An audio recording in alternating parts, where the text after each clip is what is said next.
Hello loves, and welcome to today's video. Today I am going to be giving you some book recommendations for the fall autumnal season. There really is no bonding element through all of them that make them fall book recommendations. These just were strictly picks on vibes. Books that I felt when it's getting a little crispy outside, I want to sit on my couch with some hot chocolate reading. And yeah, let's get started. The first recommendation is The Bell Jar by Sylvia Plath. Sylvia Plath is a known classic author, and The Bell Jar is about a young woman who is facing mental health struggles while trying to live in the world as a woman. There is a lot of challenges that she faces through her place in society and wanting to do something great, but having a lot of challenges in her way. I enjoyed The Bell Jar. It was a classic that I strangely enjoyed, concerningly related to if you know how The Bell Jar ends, but that is my first recommendation for fall. I don't know, it just gives me fall vibes. Seasonal depression? Kicking in. Next is Piranesi by Susanna Clark. Piranesi is about a man who is wandering the halls of this house, but it's not a typical house. It's kind of weird and maze-like, and there's like an ocean room and things like that, and you're trying to figure out both like who this man is and also what's going on with this weird ass house. I read this in fall 2 years ago, sitting at a coffee shop, and the vibes were immaculate.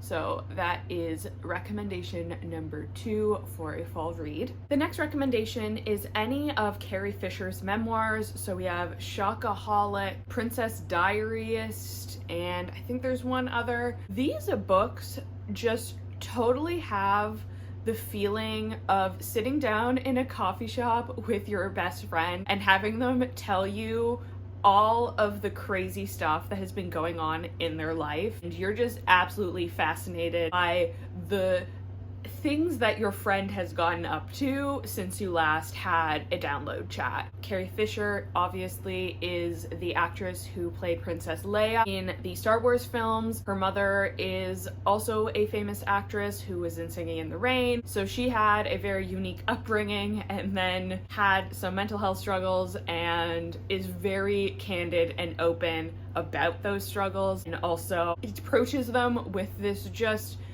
level of humor and levity that is so fascinating to read about. Definitely, if you want like cozying up for a chat with a friend, The Princess Diarist, Shockaholic, and whatever the third one is that I'm forgetting right now. The next recommendation is Eleanor, Oliphant is Completely Fine by Gail Honeyman. This is about the main character, Eleanor, Oliphant, who has some very quirky personality trait and is very socially awkward and doesn't know how to react to different situations in the real world. And this is really about her getting out of her comfort zones and interacting with people for kind of the first time, and how that helps her deal with some of the trauma of her past. I really enjoyed it. There's a little bit of a twist at the end that caught me off guard, so I did really enjoy that one, and it's a good recommendation for fall. Next up, we have Murder Your Employer by Rupert Holmes, which I have already convinced 2 people I know in real life to read this book. It is so interesting. So Murder Your Employer, there is basically a school that if you have tried to kill someone and maybe not succeeded, or maybe you're thinking about killing someone and taking steps towards it, you can be recruited into this school where they will help you execute your thesis. Your thesis being the murder of a singular person. Our main character in this book wants to murder his employer, and it goes through his education at the school, him bonding with the other people at the school, and just a few different people, why they want to murder their employers, how they go about executing it. The cover of this one is absolutely stunning, and Rupert Holmes is the guy who wrote the Pina Colada song, which blows my mind every time I remember that. This has dark academia vibes, which is what the fall vibes to me are. Fall vibes, very much dark academia. It's back to school season, the leaves are changing, plaid is in. Murder Your Employer for those fall dark academia vibes. Excellent. Another classic making the list, The Metamorphosis by Franz Kafka. If you caught my August wrap-up, I did read this one very recently. It is about a man who wakes up one morning and he's turned into a giant bug. His first thought is like, oh no, I'm gonna get fired from my job. And that's just insane to me. This is fairly short.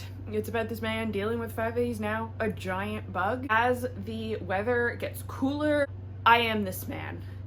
I wake up in the morning and I feel like a giant bug because I am lying on my back and I do not want to get up. Oh no, I'm going to get fired if I don't get up, but I don't want to get up. Those are the fall vibes for me. The next book on the list is the first one of this list that I actually own, so I have to put my coffee down. Legends and Lattes by Travis Baldree, and the prequel Bookshops and Bone Dust, also by Travis Baldree, obviously. I have lent that one out to a friend, so I don't have it right now. Legends and Lattes is about an orc named Viv who has decided to retire from the adventuring life and open a coffee shop. The opposition she faces trying to do that. This is just such cozy vibes. Read this at a local coffee shop so you can get some high quality roast, so you can get some tasty little snacks, because this is going to make you want cinnamon rolls so badly. Pure vibes. Plot, kind of thin. The vibes, immaculate. So Legends and Lattes, Bookshops and Bone Dust is the same main character. Instead of it being her retirement, it's back in the day when she was still adventuring. She gets injured and has to kind of lay over in this seaside town, and she ends up working in a bookstore for a little bit. Again, immaculate vibes. That one, if you can find a coffee shop / used bookstore, make a day of it. It's gonna be a good time. Another one that I actually own, All's Well by Mona Awad. This is about a university drama teacher, basically, who is trying to put on a Shakespeare play while dealing with some almost crippling chronic pain. The dark academia vibes of this. Mona Awad is just such a creative writer in the way that her concepts just blow my mind. So All's Well, definitely a enjoyable read if you like Shakespeare. If you like books about women that are like slightly unhinged, All's Well by Mona Awad. Next book on the list is also dark academia, and that is Vita Nostra by Sergei and Marina Dyachenko. This is about a woman who is approached by this strange man. It's like, if you run every morning, something good will happen to you. If you don't, something bad will happen to you. And so she does end up doing it, and the good thing that happens is she gets recruited to this school where they teach you not necessarily magic, but like reality manipulation. And it's about her first year at the school, where if you pass your exams, great.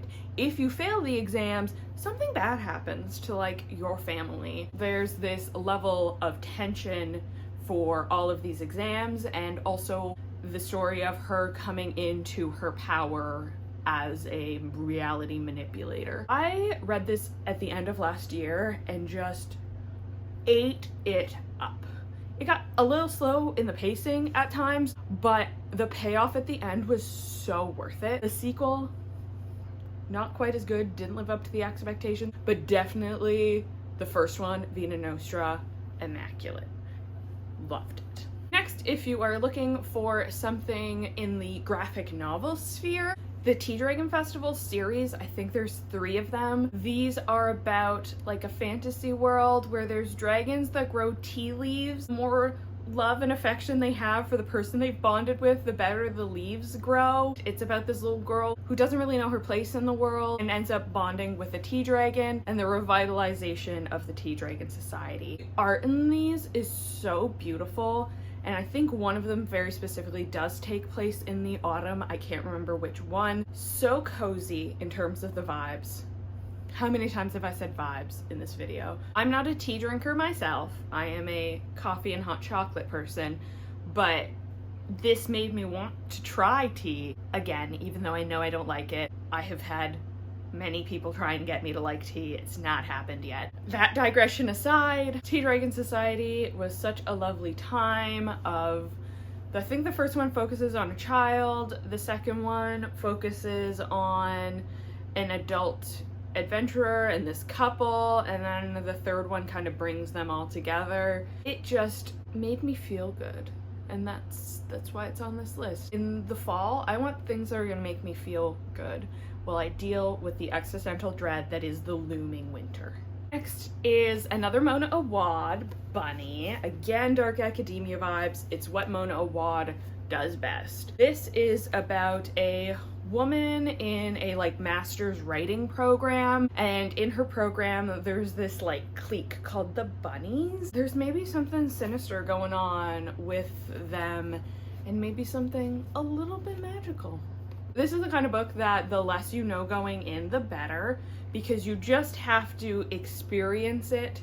It's gonna go some weird places, but I enjoyed that. It kept me guessing. I didn't know where we were going next. I didn't know what was happening. I have seen reviews of this where some people finished the whole book and still didn't know what was going on until they looked it up. But it's such a ride. This is like Mean Girls, but with magic. This was one of the absolute best books that I read last year. I very, very highly recommend it. And the finale, my final fall book recommendation. Are you bored of me saying it yet? Please read Tress of the Emerald Sea by Brandon Sanderson. I love this book so much.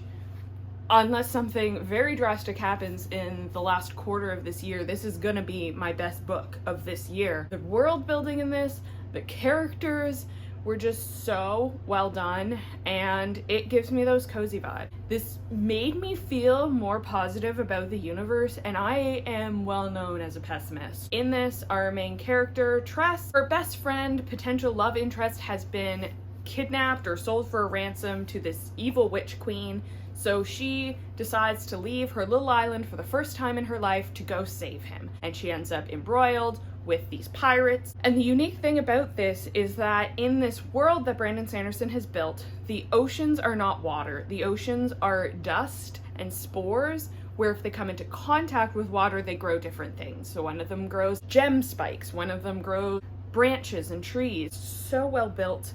I loved all of the characters by the end. I felt so much better about the world. Please read this. I know not everybody's gonna love this as much as I loved this, but I just can't stop thinking about this book. Can't stop talking about this book. I recommend it to literally everyone I talk to about books at this point. So that is the final recommendation I have for books that give me fall vibes. If you made it to the end of this video, leave the hot beverage emoji, the coffee, the tea, the hot chocolate. I don't know which one it is, but leave it in the comments down below, or let me know what books give you the feeling of fall, and maybe I can check them out this year. If you enjoyed, like this video and consider subscribing so you don't miss any of my future videos. Thank you so much for watching, and have a great day.